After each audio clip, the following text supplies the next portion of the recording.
Assalamualaikum warahmatullahi wabarakatuh. Jumpa lagi bersama saya di channel Ngulik Sejarah. Dan pada video kali ini saya akan kembali lagi membacakan suatu kisah misteri. Kali ini berjudul tentang pesugihan Gunung Kawi, memasuki part yang ketiga.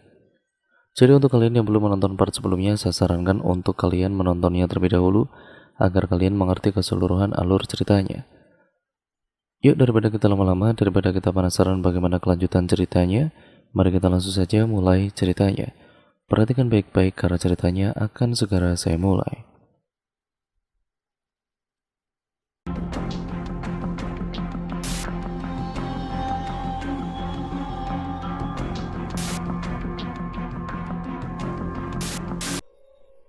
Bagaimana? Tanya Mola. Belum pasti, hanya saja Roni bersedia mencarikan pekerjaan untukku. Sekarang aku harus siap-siap karena besok pagi harus berangkat segera. Wah, serius? Terlihat Binar bahagia terpancar di wajah Ayunya. Itu pun belum pasti mendapatkan pekerjaan dengan cepat. Mungkin butuh beberapa minggu untuk mencari kerja di kota, ucapnya memberi penjelasan. Ke kota kenapa harus jauh? Tanyanya seolah tidak terima dengan penjelasan dari Ramdan. Itu semua demi perbaikan ekonomi kita kan? Bukankah kamu selalu mengeluh ketika aku membawa uang sedikit? Mola menarik nafas berat. Air matanya meluncur begitu saja tanpa mampu dicegahnya. Ramdan yang menyaksikan hal tersebut segera merengkuh tubuh Mola ke dalam pelukannya. Membiarkan Mola menangis sampai berhenti dengan sendirinya. Kedua balitanya hanya memerhatikan, tidak mengerti dengan apa yang terjadi. Setelah urusanku selesai, aku akan segera kembali kok, ucapnya sembari mengurai pelukannya. Apakah aku dan juga anak-anak boleh ikut? Tanya Mola sambil menatap wajah suaminya. Ramdan menggeleng lemah, tidak menjawab pertanyaan dari Mola. Aku akan terima jika kamu harus kerja di sana, ucapnya lirih nyaris tidak terdengar. Mola ikut mengemas pakaian Ramdan yang sudah dilipat rapi. Itu pun sudah cukup lama tersimpan di lemari plastik saat pertama kali datang di gubuk tersebut. Menit berikutnya Ramdan menyodorkan 3 lembar uang merah di tangan Mola, sisa pemberian dari Roni. Tetapi Mola menolaknya dengan menggeleng. Kenapa tidak mau menerima uang lagi? Mungkin kamu lebih membutuhkan buat bekal selama di perjalanan kamu? Kamu lebih membutuhkan jika aku butuh uang tinggal pinjam saja kepada Roni. Akhirnya Mola mau menerimanya dengan perasaan mengharu biru. Meski terkubang dalam kekurangan, Ramdan adalah kepala rumah tangga yang tetap bertanggung jawab dalam memberi nafkah. Tidak memikirkan dirinya sendiri, di mata istrinya, dia suami yang penyayang dan lemah lembut. Terkadang sering berselisih paham, tetapi bagi mereka itu hanya bumbu dalam biduk rumah tangganya. Waktu telah berganti menjadi malam yang hening. Mola mematuk dirinya di depan cermin. Ia melihat wajahnya yang tidak terawat sedikit kusam. Lingkaran hitam di bawah matanya begitu kentara bahwa ia terkadang kurang tidur. Ketika kedua anaknya sakit secara bersamaan, Mola mentertawakan kehidupannya yang ia pikir paling menyedihkan. Ramdan pura-pura tertidur di samping kanan kedua anaknya. Ia pun memperhatikan wajah Mola yang tidak secantik dulu dikala dipandang. Akan tetapi Ramdan menyadari itu semua karena ketidakmampuannya dalam memberi uang untuk membawa istrinya ke salon. Jangankan uang untuk pergi ke salon, untuk belanja bulanan saja masih kurang. Dalam hati ia berjanji akan menyulap istrinya menjadi cantik jika ia sudah banyak uang. Ketika Mola menghampiri ke arahnya, Ramdan buru-buru memejamkan mata. Dikira Ramdan, Mola mengetahuinya, padahal hanya menyelimutinya dengan kain jarik. Ramdan pun tersenyum hingga akhirnya ia tidak lagi ingat apa-apa. Mola segera ikut tertidur di samping kiri anak bayinya. Hingga mereka terbangun secara bersamaan di kala subuh menjelang. Mola sudah selesai memasak lebih awal karena Ramdan akan segera berangkat dalam waktu yang tidak bisa ditentukan. Ramdan memeluk kedua anaknya, terkadang menghujaninya dengan ciuman di pipi kedua buah hatinya itu. Mereka tertawa geli secara bersamaan. Jangan nakal ya, harus nurut sama ibu. Emang ayah mau pergi kemana? Tanya si sulung yang berumur 4 tahun dengan wajah polosnya. Ramdan tersenyum sembari mengacak rambut anaknya. Tanpa ia menjelaskan pun buah hatinya pasti tidak akan mengerti dan ia bermonolog sendiri. Mula menatap ke arahnya dengan mata sendu, seolah ia ikut bersedih atas kepergiannya yang ia pun tidak tahu akan berapa lama di sana. Ramdan segera meninggalkan gubuk dengan berjalan kaki menyusuri jalan setapak menuju jalan utama tanpa menoleh ke belakang. Sampai di jalan utama, tidak harus menunggu lama sebuah angkot menghampiri. Ramdan segera masuk mengambil tempat duduk di dekat pintu agar mudah untuk turun. Ia pun larut dalam lamunannya. Ada perasaan aneh yang berdesir dalam dada, entah perasaan apa yang sedang ia rasakan. Getaran handphone dalam saku celananya bergetar. Ia langsung merogoh saku tersebut untuk mengeluarkan telepon genggamnya. Satu SMS masuk dari Roni. Buru-buru ia membaca pesan tersebut. "Kamu tunggu di pasar ya, tempat kita bertemu untuk pertama kalinya. Tunggu di sana sampai seseorang berkumis menghampirimu, mengendarai mobil jeep." "Bang, aku berhenti di pasar," ucap Ramdan kepada sopir angkot tersebut. "Siap," jawabnya dengan singkat. Akhirnya ia sudah sampai di pasar yang dimaksud oleh Roni.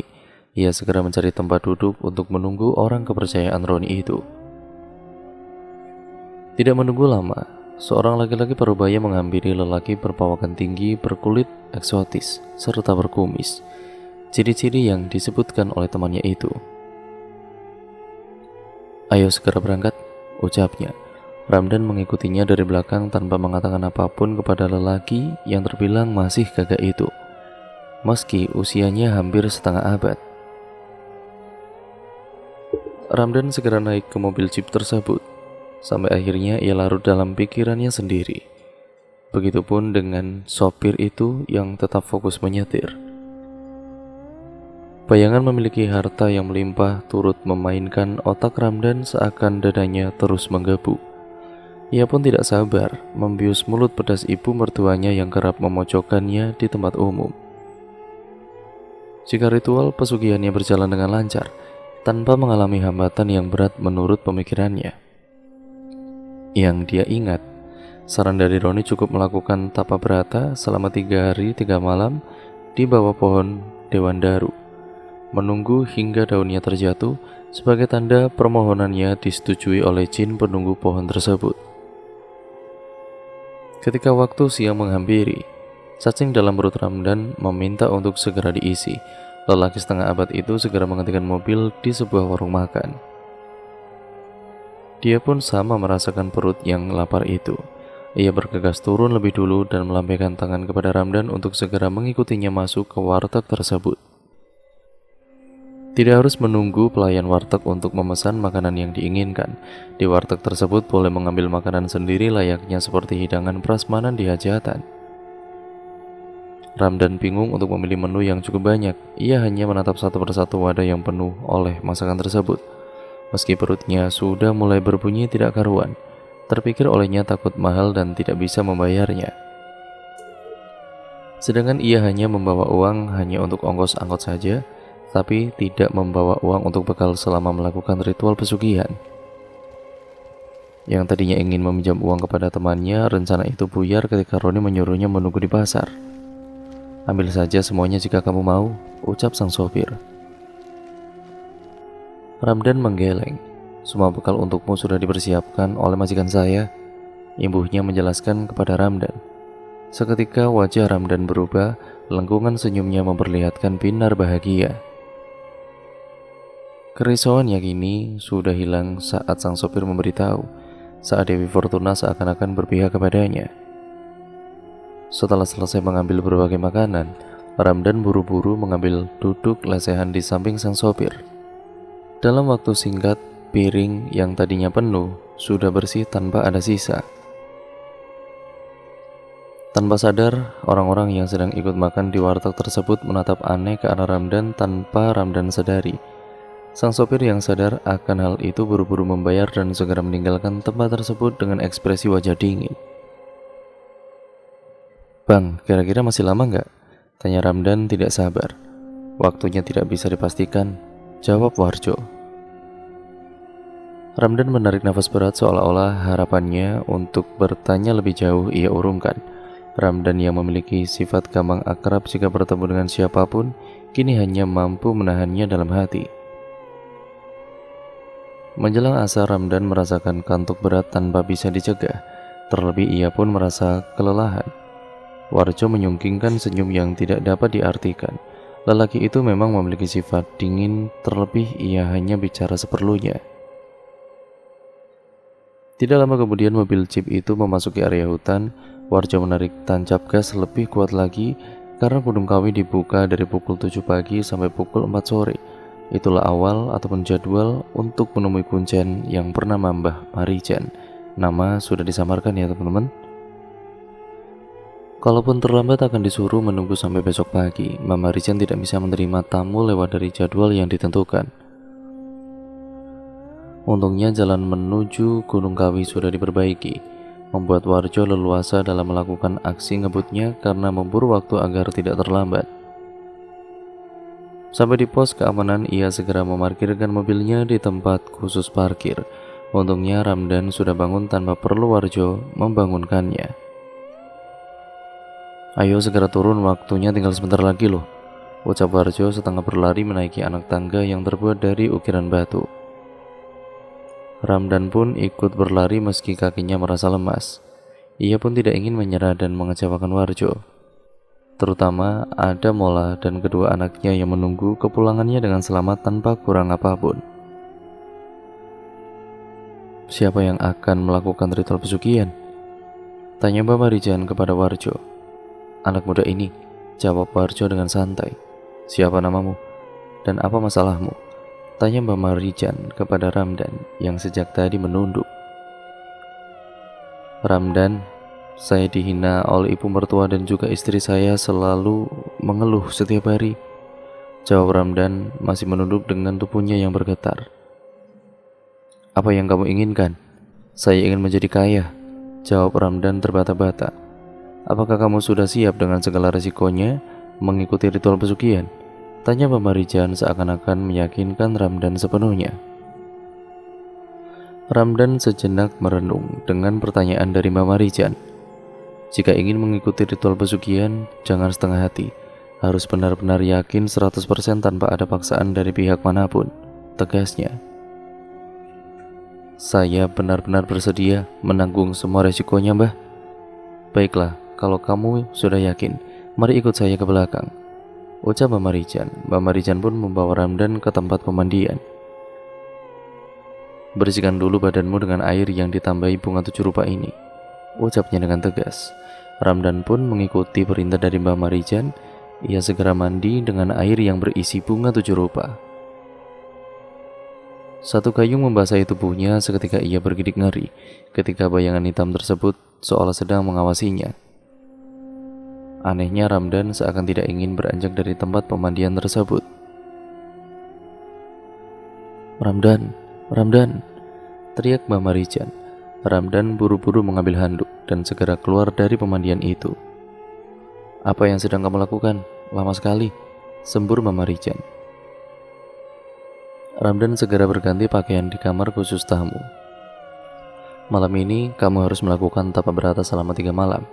Semua sesajian sudah disiapkan, jadi kamu cukup duduk di atas batu hitam yang ada di bawah pohon dewandaru," ucap Mbah Marijan saat Ramdan sudah kembali ke ruang tengah. Ia hanya manggut-manggut pertanda paham dengan apa yang dikatakan oleh Mbah Marijan. Mbah Marijan memerintahkan Ramdan harus berjalan dari sana menuju puncak Gunung Kawi. Kebetulan sedang bulan purnama, yang menurut sang kuncen adalah malam yang bagus untuk melakukan tapa berata selama 3 malam.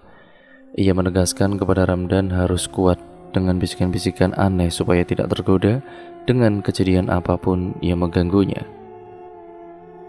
Demi ambisinya menjadi kaya raya, Ramdan bertekad dalam hatinya sekuat tenaga bahwa tapa berata selama 3 malam akan dan juga harus berhasil. Terlebih ia harus menahan lapar untuk tidak makan selama ritual semedinya berlangsung. Ia terus memberi semangat untuk dirinya sendiri, agar semua tujuannya sukses tanpa kurang sesuatu apapun. Ramdan terus berjalan menyusuri jalan yang menanjak, kadang melewati turunan yang penuh dengan bebatuan tanpa menggunakan alas kaki. Penerangan yang minim dari senter milik Mbah Marijan yang sedikit cahayanya hampir setengah terang tidak menyurutkan semangat Ramdan untuk tetap berjalan walaupun sendirian. Setidaknya ia memiliki nyali yang cukup berani melawan rasa takut menghadapi berbagai tantangan yang akan ia dapatkan ketika melakukan tapa brata itu. Bukanlah hal yang mudah untuk mengalahkan rasa ketakutannya yang telah bersarang dalam diri Ramdan sejak usia kanak-kanak.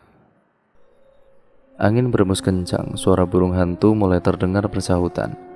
Daun kering tertiup angin berterbangan, belum membasahi pelipis tidak ubahnya seperti mandi keringat di malam hari yang dingin yang begitu mencekam bagi Ramdan.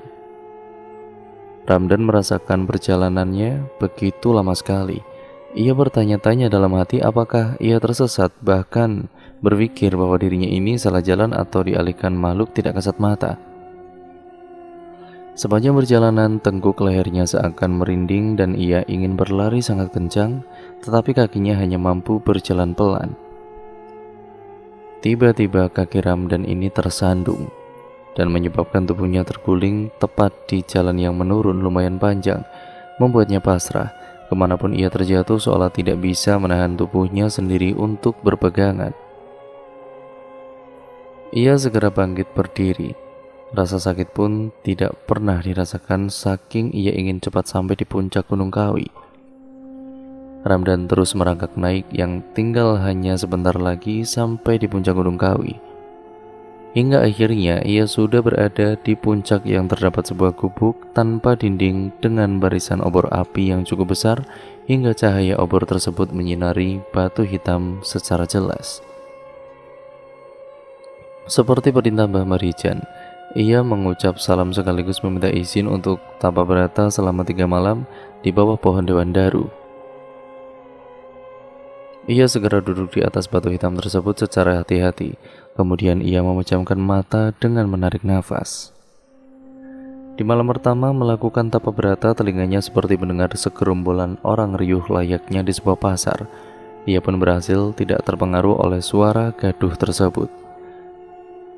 Dan lalu kemudian, malam kedua, suara burung gagak membuat dadanya terus berdebar, seolah ada getaran yang sangat kuat yang ingin memaksa masuk ke dalam tubuh Ramdan.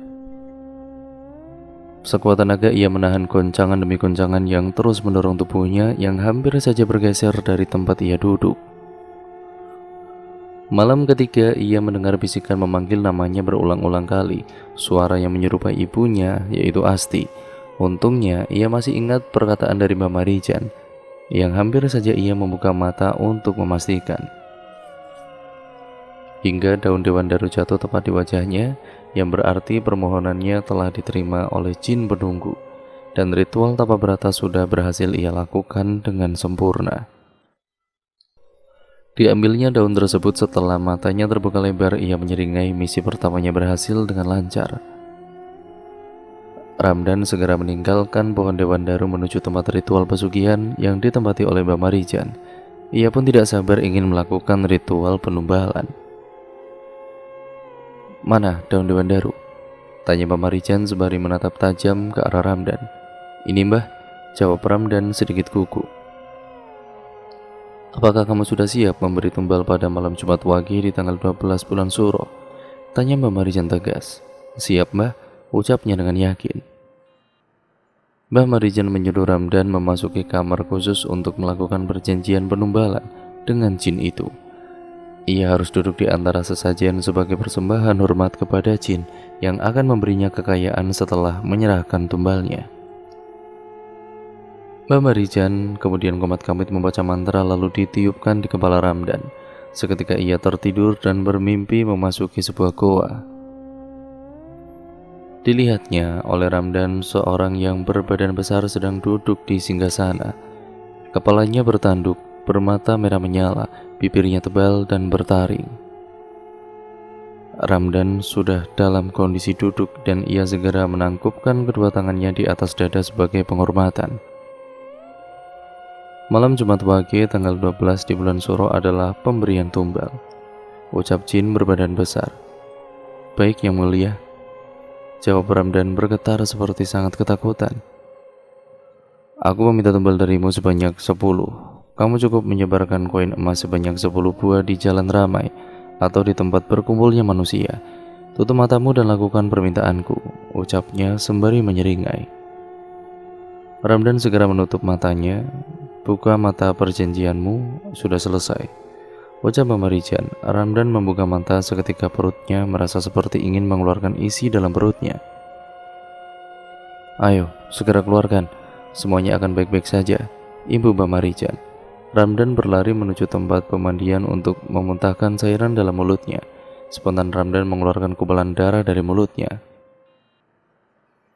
Ia pun bergidik ngeri. Aneh, membuat tubuhnya terasa enteng padahal selama tapa berata ia belum makan. Ramdan segera disuguhi makan oleh Mbah Marijan, lalu memberi selembar kertas sebagai mantra untuk dihafalkan di luar kepala. Setelah itu ia pamit pulang bersama Warjo. Jika ia sudah berhasil melakukan penembalan, maka ia harus mengganti sesajen kepada Mbah Marijan di bulan berikutnya. Perjalanan menuju pulang tidak memakan waktu lama. Ramdan merasakan mobil yang ia tumpangi seperti setengah melayang. Ia ingin bertanya kepada Warjo, seolah sungkan. Maka ia lebih memilih diam daripada harus bertanya tanpa ada jawaban seperti 3 hari yang lalu. Bahkan Ramdan lupa koin emas yang dimaksud oleh Raja Jin. Bisa-bisanya ia ceroboh tidak menanyakannya langsung kepada Mbah Marijan. Ia akan bertanya langsung kepada Roni jika sudah sampai di rumahnya. Bagaimana dengan ritual pesugihannya? Tanya Roni penasaran. Lancar, tapi jawab Ramdan menggantung. Tapi apa? Roni balik bertanya. Aku tidak mengerti dengan koin emas, ucap Ramdan jujur. Maksudnya uang pecahan kuning. Roni menjawab. Di mana aku harus mendapatkannya? Tanya Ramdan bingung. Cukup datang ke pasar minta penukaran uang kepada pedagang, di sana pasti banyak, jawab Roni dengan santainya. Untuk sementara aku akan tinggal dulu di sini sampai mendapatkan koin emas tersebut. Roni mengangguk setuju. Ramdan sebagai teman lama Roni, ia pun sadar diri untuk tidak menyusahkan temannya. Ia pun berinisiatif memasak, namun Roni keberatan dengan apa yang dilakukan oleh Ramdan. Pembantumu yang ibu-ibu itu kemana? Kok nggak kelihatan? Sudah diganti dengan yang baru. Mereka hanya bertahan dalam kurun 1 bulan, jawab Roni santai. Di mana aku boleh tidur? Ucap Ramdan mengalihkan topik pembicaraan. Di kamar depan. Kalau bisa pakaianmu ganti yang baru. Roni segera pergi untuk mengambil pakaian ganti untuk Ramdan. Ia segera menyerahkan beberapa baju dan celana kepada Ramdan yang benar-benar baru.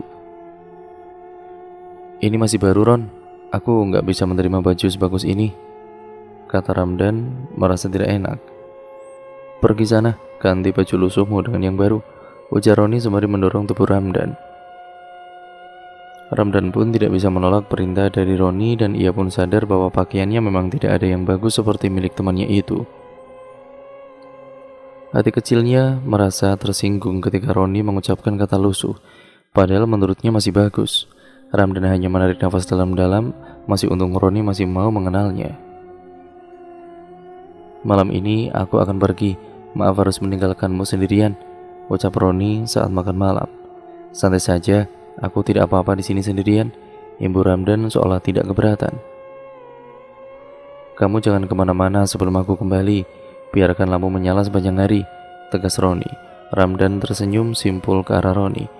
Sembari mengangguk sepeninggalan temannya, Ramdan segera mengunci pintu utama.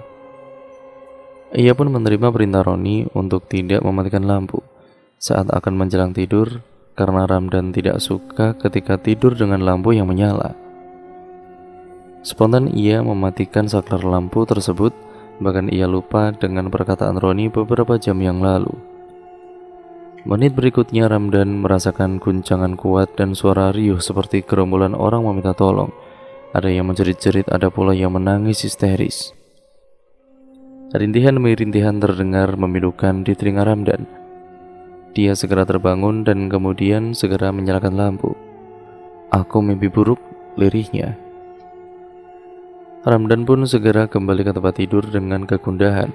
Ia pun tidak mengerti, seolah-olah hanya mimpi buruk, tetapi ia merasakan seperti nyata adanya tentang kericuhan meminta tolong. Terpaksa ia harus tidur dengan lampu menyala. Pikirannya agar tidak mengalami hal yang serupa, dan keesokan harinya Ramdan segera membuka kunci utama untuk berjaga-jaga. Jika Roni sudah pulang, tidak perlu menunggu dirinya untuk membukakan pintu. Bahkan setelah mendapatkan mimpi buruk, Ramdan berniat segera pulang, antara percaya dan tidak percaya akan hal tersebut. Apakah tidurnya nyenyak? Ramdan hanya mengangguk mengiyakan pertanyaan Roni. Tidak mungkin dia mengatakan jika dirinya bermimpi buruk. "Hari ini aku pamit pulang, gak enak juga merepotkan kamu," ucap Ramdan, membuat Roni mengerutkan kening. "Santai sajalah, kamu jangan buru-buru pulang. Bukankah kamu butuh uang untuk dibawa pulang? Jangan sampai istrimu curiga," sarannya. Lagi-lagi Ramdan harus mengikuti saran dari temannya itu. Niat pulang hari itu ia urungkan. "Aku siap ambil pekerjaan apa saja di grosirmu itu," usul Ramdan sebelum Roni yang memerintah. Tanpa menunggu persetujuan dari Roni, dengan semangat 45 ia segera pergi menuju grosir yang hanya berjarak beberapa meter saja dari rumah sang pemilik. "Maaf, saya disuruh Roni untuk bantu-bantu di sini selama beberapa hari," ucap Ramdan dengan ramah. Tetapi dua lelaki yang sedang berdiri di tempat khusus kasir seperti mengabaikan omongan Ramdan. Saat bola mata Ramdan bersirobok dengan salah satu penjaga yang paling dekat dengannya, wajahnya seketika berubah menjadi pucat pasi layaknya mayat. Cukup membuat Ramdan tercengang. Ia memegang hidungnya karena aroma bau kemenyan seakan menusuk di lubang hidungnya. Setelah kepulangannya dari Gunung Kawi, ia merasakan hal aneh, seolah-olah ada yang sedang mengawasi gerak-geriknya. Hingga Ramdan menyaksikan antrian yang lumayan panjang di grosir Roni yang hanya dilayani oleh 2 pegawai. Lagi-lagi Ramdan hanya menggeleng seperti tidak masuk akal pikirannya. Ramdan masih bengong di tempatnya berdiri. Ia pura-pura menata barang yang sedikit berantakan padahal ia sedang kepo dengan para pembeli di grosir milik temannya itu. Benaknya benar-benar terus bertanya-tanya, apakah mereka seorang manusia atau dari kalangan makhluk tidak kasat mata?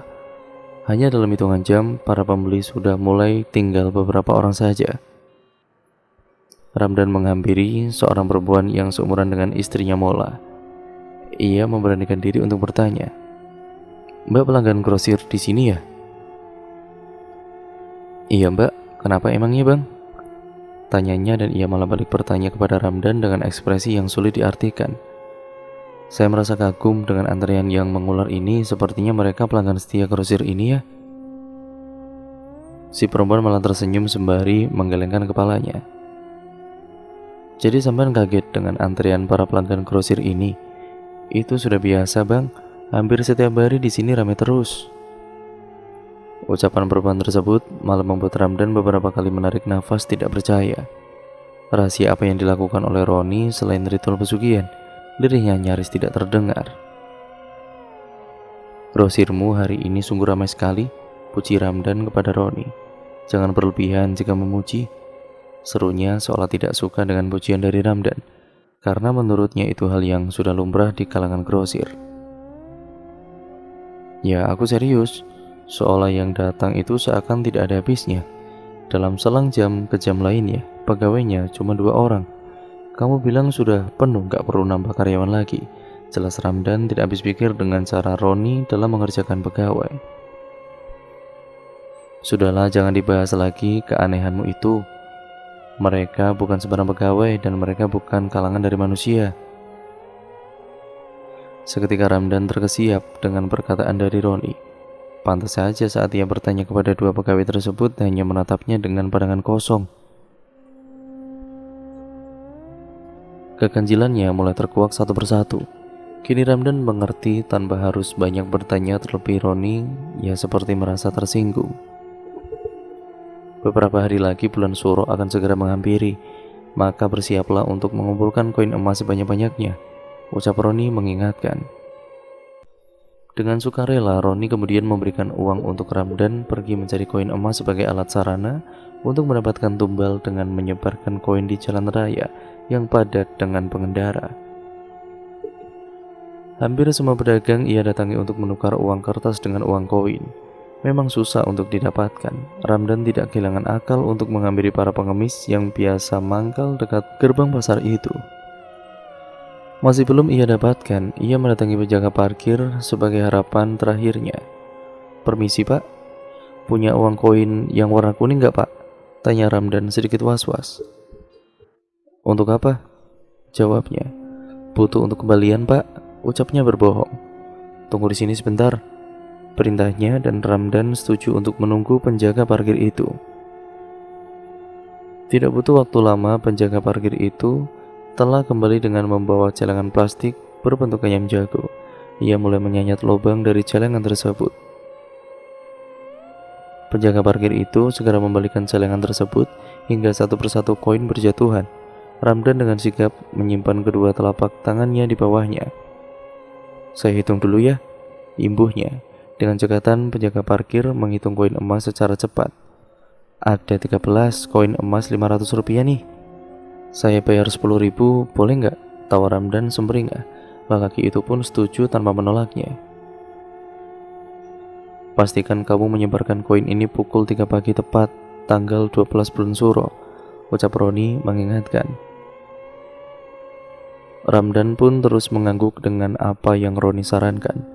Terlebih ia belum sepenuhnya mengerti, meski sudah dijelaskan oleh Mbak Marijan. Berikutnya Ramdan pamit pulang untuk sementara agar Mola tidak khawatir. Tidak lupa Roni memberi beberapa bingkisan sebagai buah tangan. "Ini apa?"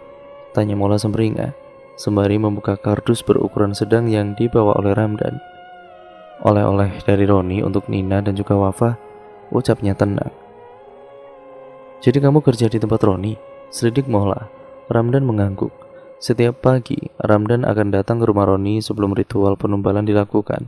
Ramdan memilih pulang selepas Isya. Mola tidak lagi terdengar ngomel-ngomel. Ramdan seolah berpikir uang untuk kebutuhan sehari-hari mulai memenuhi kebutuhan rumah tangganya. Ramdan pun bergegas lega, berharap Mola tetap seperti itu, tidak banyak mengeluh. Hingga dirinya berandai-andai ketika dirinya sudah menjadi kaya raya seperti yang dimimpikannya.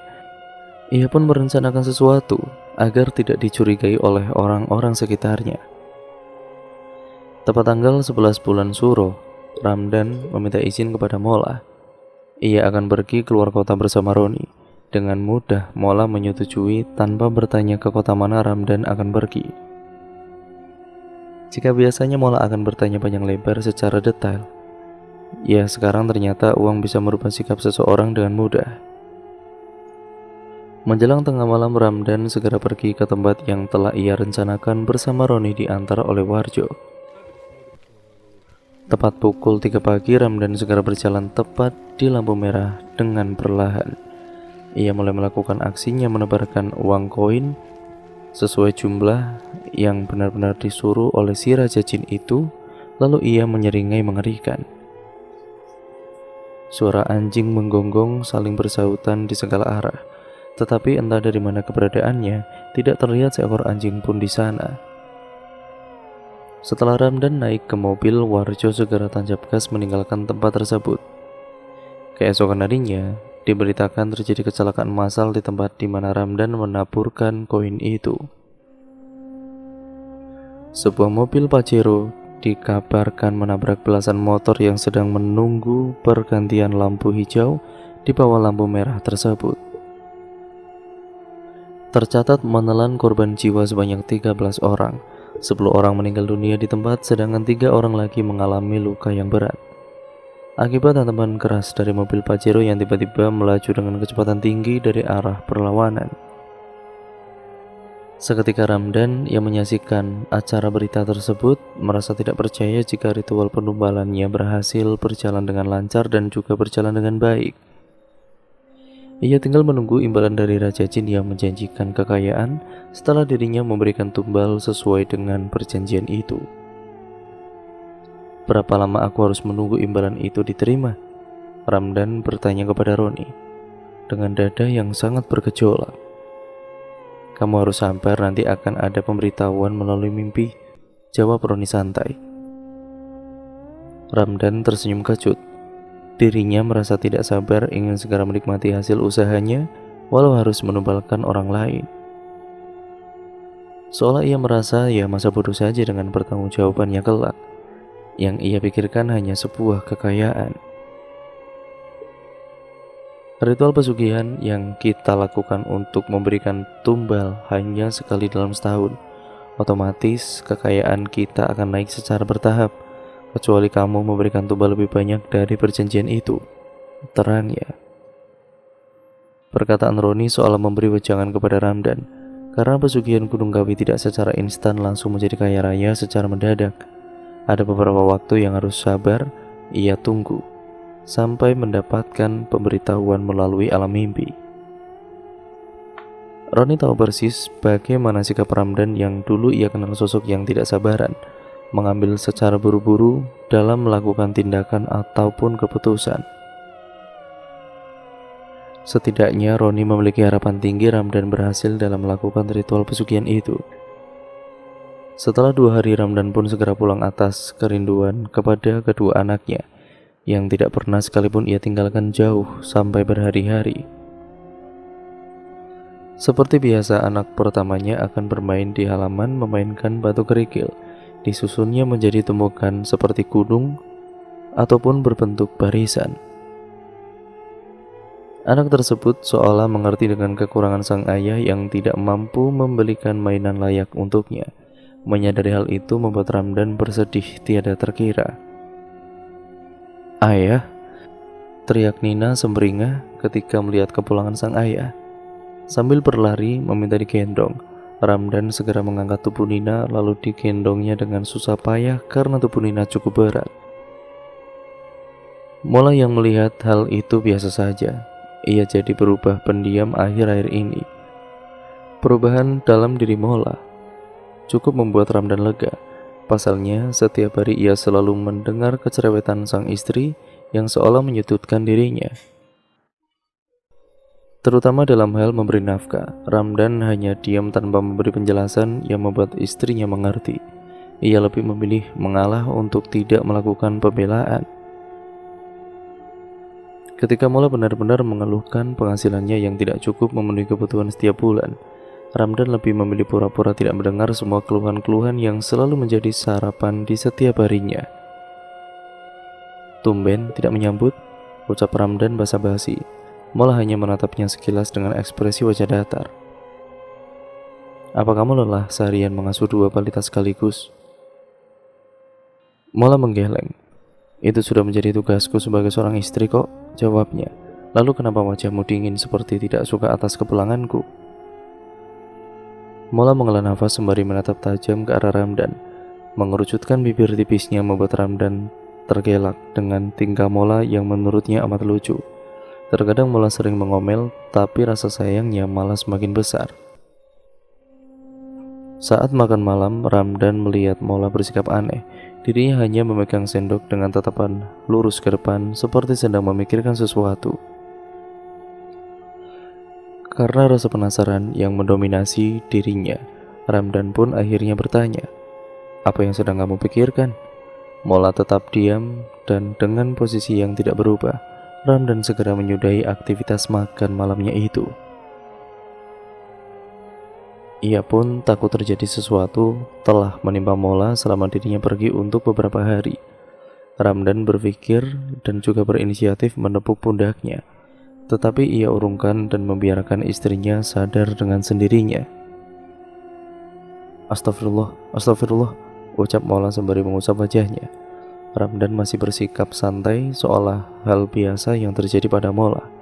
Sedangkan Mola sedikit berlari ke arah anaknya yang sudah tertidur pulas sejak maghrib tadi. Kepekaan Ramdan seketika berkurang. Akibat Mola mulai dingin pikirnya. Ya Allah, kenapa kamu diam aja? Mola melemparkan tanya kepada Ramdan. Sontak Ramdan merasa kaget dengan perkataan Mola.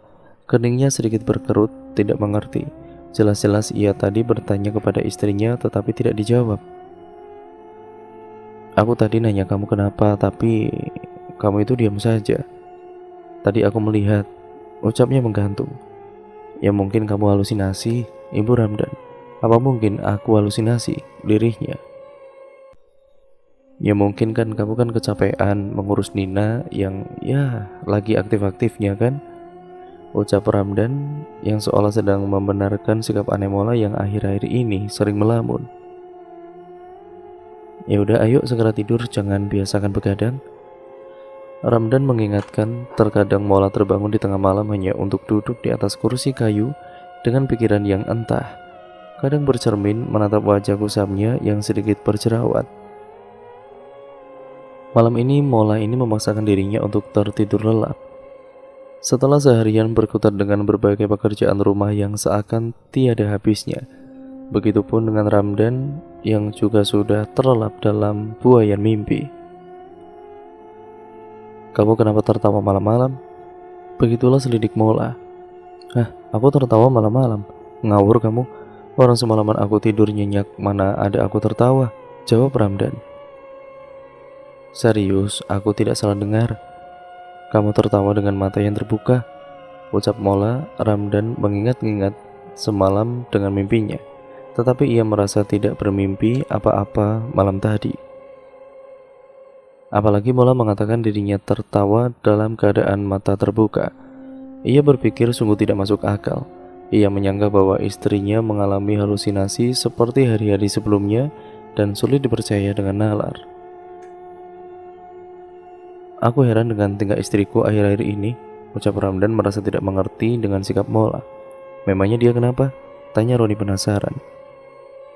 Dia sering melamun, malah sampai halusinasi. Yang paling aneh, malam tadi dia bilang aku tertawa dengan mata terbuka, padahal jelas sekali aku tidur dengan nyenyaknya, terangnya.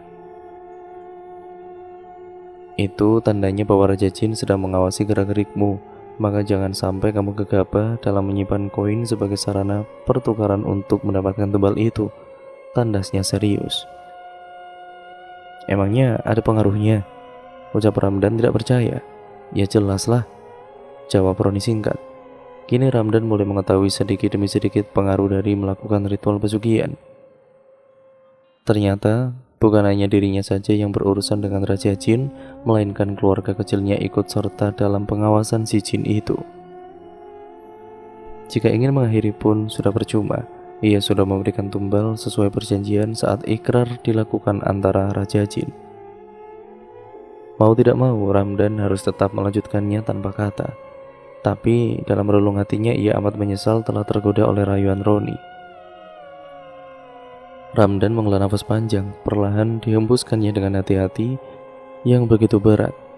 Tetapi jika dipikirkan lagi, Roni tidak salah sama sekali. Hanya berusaha membantunya dari keterpurukannya hidup dalam kemiskinan. Ramdan berkembing, begitu juga dengan Roni. Dia masih diam 1000 bahasa. Mereka larut dalam pikirannya masing-masing. Berulang kali Ramdan meneguk air mineral. Ia merasakan sedikit kehausan dalam waktu yang cukup lama. Apa kamu menyesalinya? Tanya Roni seolah ia tahu kegundahan yang dipikirkan temannya itu. Tidak, jawab Ramdan sembari melempar senyum seolah sedang menyembunyikan kegundahannya. Bukan untuk mencari alasan menyesalinya yang telah terlanjur terperosok dalam ritual pesugihan semacam ini. Teringat tidak ada yang peduli dengan keluarganya, bagaimana bisa ia harus menyesal telah mengikuti proses demi proses yang sebentar lagi mendapatkan balasannya. Hanya karena menunggu waktu yang dianggapnya tanpa kepastian kapan harapan itu akan datang. Sudahlah, jangan dipikirkan tentang keraguanmu. Ingat, kamu harus yakin sama diri kamu sendiri. Roni terus memberi semangat kepada Ramdan atas keraguannya akan hasil yang ia dapatkan. Puluhan pertanyaan terlontar di benaknya.